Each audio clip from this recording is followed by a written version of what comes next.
Uno de esos juegos del lenguaje diferenciados que nos traen las técnicas de litigación en los sistemas con tendencia acusatoria se encuentra alrededor de la palabra prueba. ¿Qué es prueba? ¿Qué no es prueba? Y digo que es uno de esos juegos del lenguaje algo sofisticado porque hacemos un montón de esfuerzos durante el proceso para que a esos medios de conocimiento no les llamemos prueba.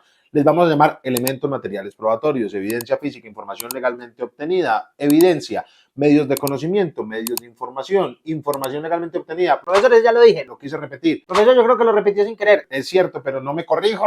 Resulta que todo ese juego del lenguaje que hacemos es simplemente para resaltar que en un sistema con tendencia acusatorio, la palabra prueba se reserva única y exclusivamente a aquel medio que ingresa al proceso, pero con la inmediación, es decir, la presencia inmediata del juez que habrá de resolver de fondo el asunto. Ese principio lo llamamos principio de inmediación, que es contrario al principio de permanencia de la prueba. Y hoy, digamos, haciéndole culto a ese juego del lenguaje y tratando de diferenciar prueba de lo que prueba no es, hablaremos de cuál es la técnica o el procedimiento a través del cual, en medio de un juicio, yo logro que este elemento, al que podemos llamar elemento material probatorio, evidencia física, medio de conocimiento o evidencia, pase a llamarse prueba.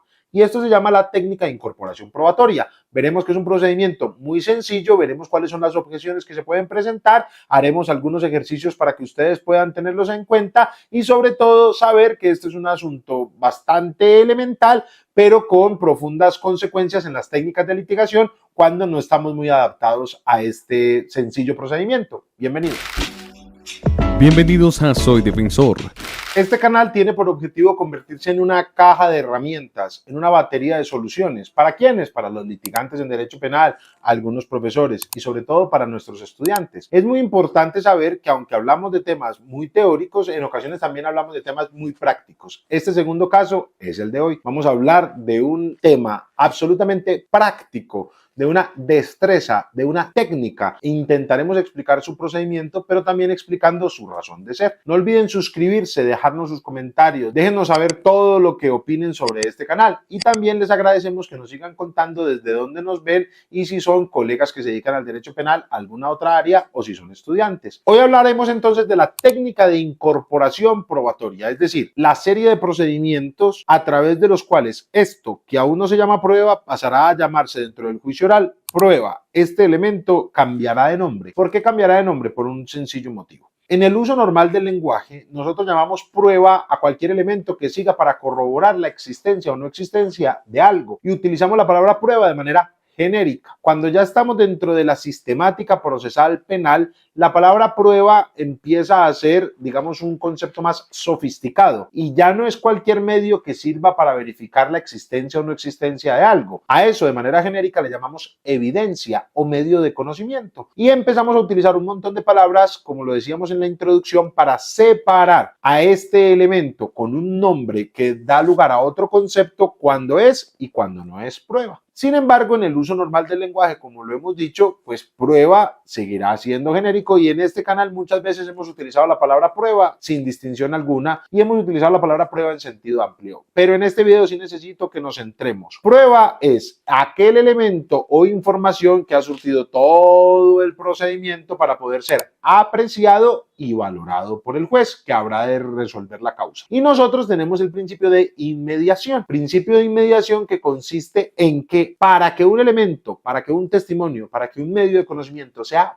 prueba, se tiene que practicar delante del juez que tiene la capacidad de resolver la causa. Obviamente vamos a tener algunas excepciones y en ocasiones vamos a permitir, por ejemplo en Colombia, que cuando haya un cambio de juez después de la práctica probatoria y no se hayan afectado garantías fundamentales durante el proceso y no se pueda concluir que ese nuevo juez no contará con los elementos suficientes para fallar, pues no se anula la causa y el principio de inmediación queda un poquito debilitado. Y también hay ciertas posiciones alrededor de la inmediación un poquito basadas en la inmediación como un criterio estrictamente físico del cual nos apartamos. ¿A qué nos referimos? Sobre todo al uso de las herramientas telemáticas para los procesos judiciales. Muchos dicen, pero es que a través de los medios de comunicación, a través de Zoom, de las distintas plataformas que se pueden usar para hacer juicios orales, no se garantiza la inmediación. Eso es si usted considera inmediación un contacto físico y material del juez con el elemento. Sin embargo, los medios telemáticos muchas veces permiten incluso una fijación mejor del elemento. Les pongo un ejemplo. En Medellín, que es la ciudad donde principalmente ejerzo el litigio y donde litigamos en nuestra oficina de abogados, los juicios suelen quedar almacenados únicamente cuando es presencial de manera auditiva, es decir, únicamente queda el sonido de la audiencia, únicamente deja un registro sonoro. No nos queda video porque las salas de audiencia, la mayoría, no tienen cámaras que graben los videos. Esto ha ido cambiando a medida que se ha ido dando la virtualidad porque ya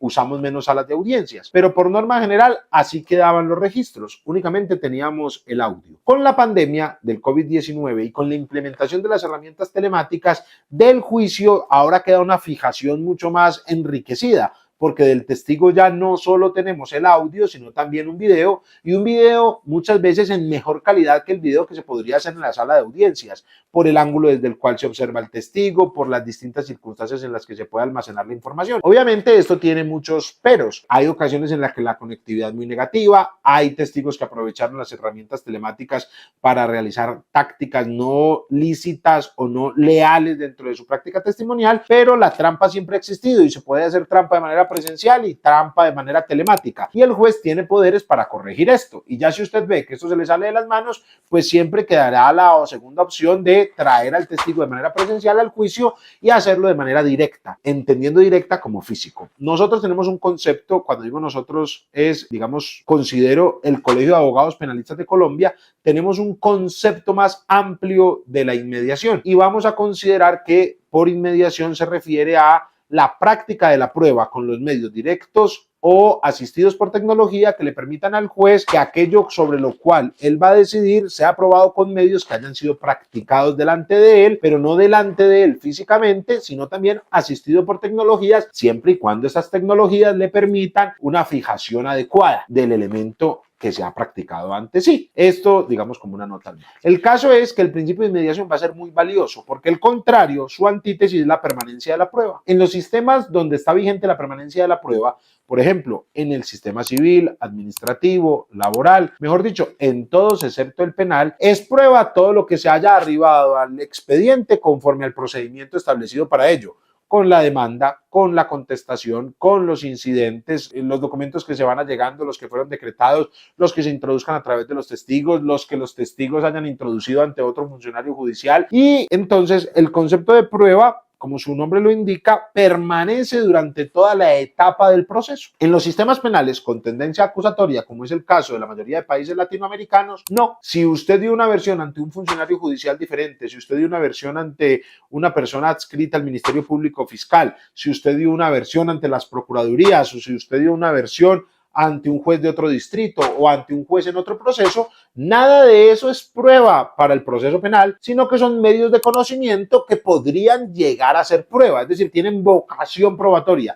Si nos pusiéramos un poquito aristotélicos o peripatéticos, diríamos que son pruebas en potencia. No son pruebas, pero podrían llegar a ser. Y la palabra prueba la reservamos entonces para este que ha surtido el proceso de inmediación. Está claro con el testimonio. ¿Cuándo el testimonio se vuelve prueba? Pues cuando el juez que habrá de fallar lo escucha, lo percibe directamente y él dirige el interrogatorio y el contrainterrogatorio. Él observa las preguntas que hace una parte, la parte que lo convocó, las contrapreguntas que hace la otra parte. Nosotros aquí tenemos un video tanto del interrogatorio como del contrainterrogatorio y otro video de las objeciones, que son 3 videos muy útiles para la práctica testimonial. Pero ¿qué ocurre con el elemento? ¿Cómo hacemos que este lapicero, que es un medio de conocimiento, pase a ser considerado como prueba dentro del proceso? Y la técnica es muy sencilla, se las voy a explicar. Lo primero, la técnica de incorporación tiene que ser a través del interrogatorio o el contrainterrogatorio, es decir, a través de la práctica testimonial. Por norma general, uno introduce elementos a través del interrogatorio,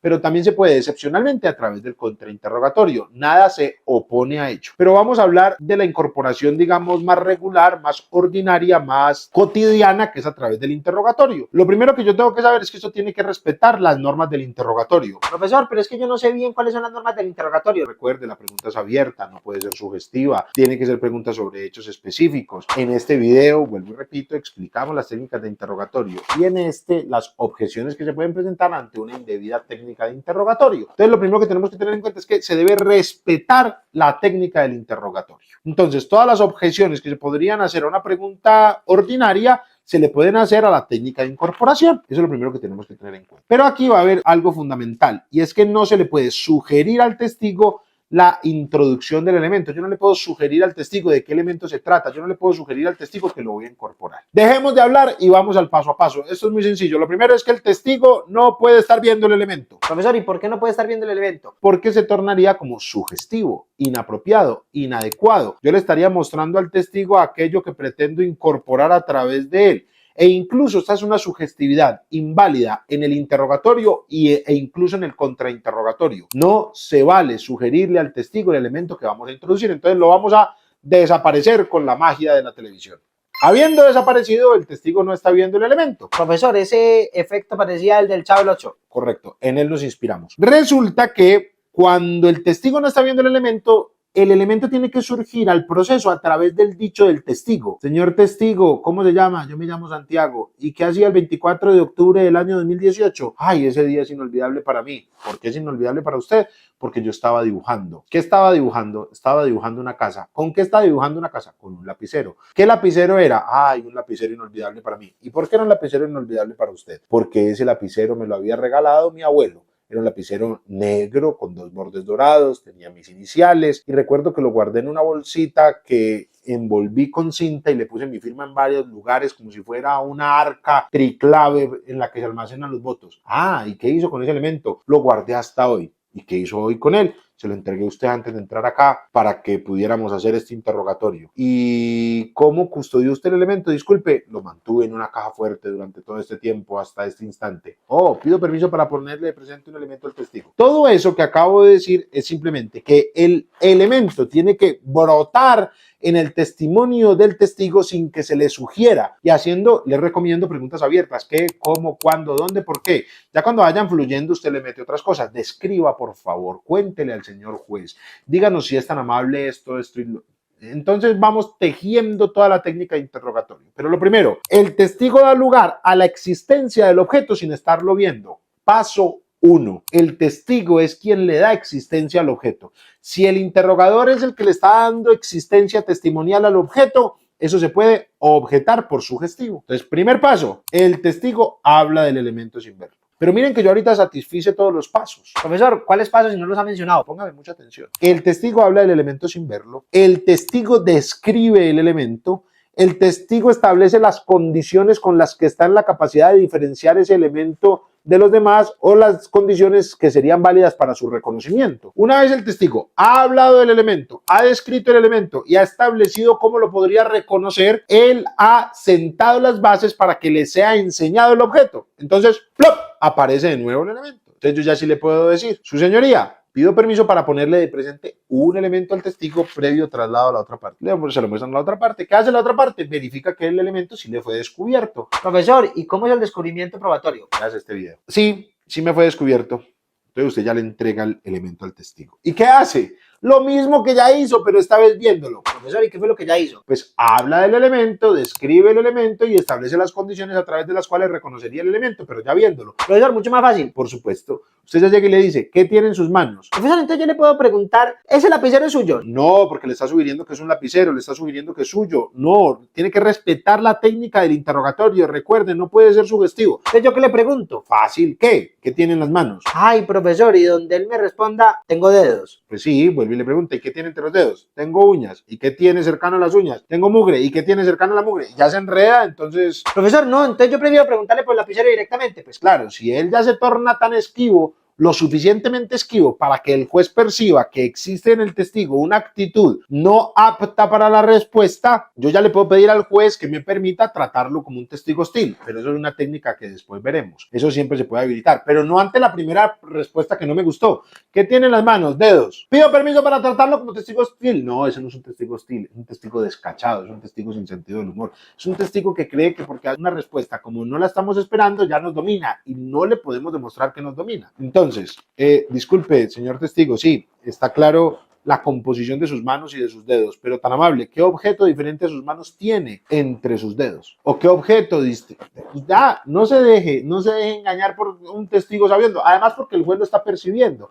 Entonces el juez también dice, oye, strike one, es decir, está bien, pues que podamos hacer una cierta rivalidad en medio del interrogatorio y del contrainterrogatorio, pero el testigo también tiene el deber de responder y de activar el principio de colaboración dentro de la comunicación. Pero bueno, entonces yo ya hago lo mismo. ¿Qué le pregunto? ¿Qué tiene en sus manos? Y él me puede responder, un lapicero. Describa ese lapicero. Este es un lapicero dorado, así,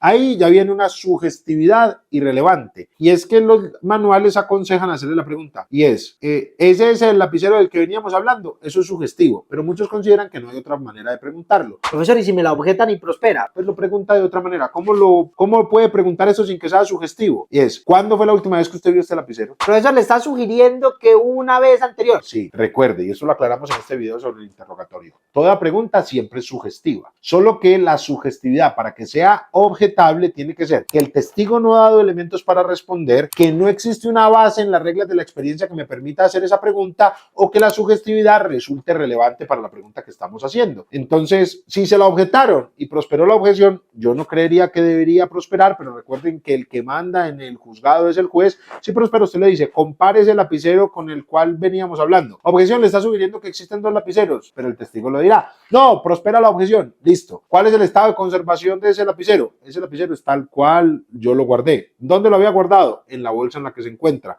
¿Qué tiene características en esa bolsa? Esta y esta. Entonces, recapitulando, los pasos son muy elementales. El testigo habla del elemento, describe el elemento, da las condiciones a través de las cuales reconocería el elemento. Pido permiso para ponerle de presente el elemento al testigo previo traslado a la otra parte. Y ya viéndolo, el testigo habla del elemento, describe el elemento, reconoce el elemento. Una vez satisfechas todas las etapas, que son la 1, la 2 y la 3 sin verlo, y la 1, la 2 y la 3 viéndolo, es decir, hablo del elemento, describo el elemento, reconozco el elemento. Hablo del elemento, describo el elemento, reconozco el elemento. Profesor, no me acuerdo. Hablo del elemento, describo el elemento, reconozco el elemento. Entonces, primero sin estarlo viendo, hablo del elemento, después describo el elemento y después digo cómo reconocería el elemento. Y tras ya estarlo viendo, vuelvo y hago lo mismo. Hablo del elemento viéndolo, describo el elemento viéndolo y reconozco el elemento viendo. Profesor, ¿y cuántas preguntas hay que hacer por eso? Las suficientes para que se satisfagan estos 6 pasos. Puede ser una sola. Profesor, ¿nos puede dar un ejemplo de una sola? Sí. ¿Qué se encontraba haciendo usted el día 27 de octubre del año 2018? Uy, lo recuerdo como si fuera ayer. Ese día me encontraba yo con mi lapicero amado. Era un lapicero negro con los bordes dorados que tenía una inscripción, eran mis iniciales. Lo guardé en una bolsa toda marcada y esa bolsa la almacené hasta el día de hoy que se la entregué a usted antes de entrar a este juicio. Solo fue una pregunta. ¿Pido permiso para ponerle presente un elemento al testigo? Sí. ¿Qué es esto, señor testigo? Previo traslado a otra parte. Sí, perdón. Previo traslado a otra parte. Listo. ¿Qué es esto, señor testigo? Ay, el lapicero del que venía hablando con mis iniciales, negro, dorado, guardado en la bolsa en la que lo almacené ese día y que le entregué hoy. ¿Cómo olvidarlo? Si es tan fácil de reconocer. Es el mejor lapicero del mundo. Además es único en su especie. Por esto y por esto. Ya, fueron 2 preguntas. Como hay ocasiones en las que hay que hacerle todo, ¿qué tiene en las manos? En las manos tengo un lapicero. Descríbale al señor juez ese lapicero. Es un lapicero muy bonito, como le venía diciendo, es un lapicero elegante, es un lapicero que si uno le da vueltas él gira. Sí, ¿de qué color es el lapicero? El lapicero es negro. ¿De qué color son los finales, los enchapes? Sí será, un lapicero que tiene enchapes. No sé. ¿De qué color son los revestimientos del lapicero? Ah, son dorados. ¿Qué marca es el lapicero? Pues el lapicero es de X marca, lo sé por esto. Muy bien. ¿Qué característica especial tiene este lapicero? Le está sugiriendo que tiene una característica especial, no hay otra manera de preguntarlo, pero sí, bueno, ¿en dónde está guardado ese lapicero? En una bolsa. ¿Y qué características tiene esa bolsa? Ah, esa bolsa tiene mi firma, tiene la fecha. ¿Sí ven? Puedo hacerlo a través de 100 o de una. El número de preguntas no importa. Lo importante es satisfacer los pasos. Hablo del elemento, describo el elemento y establezco las condiciones para reconocer o identificar el elemento.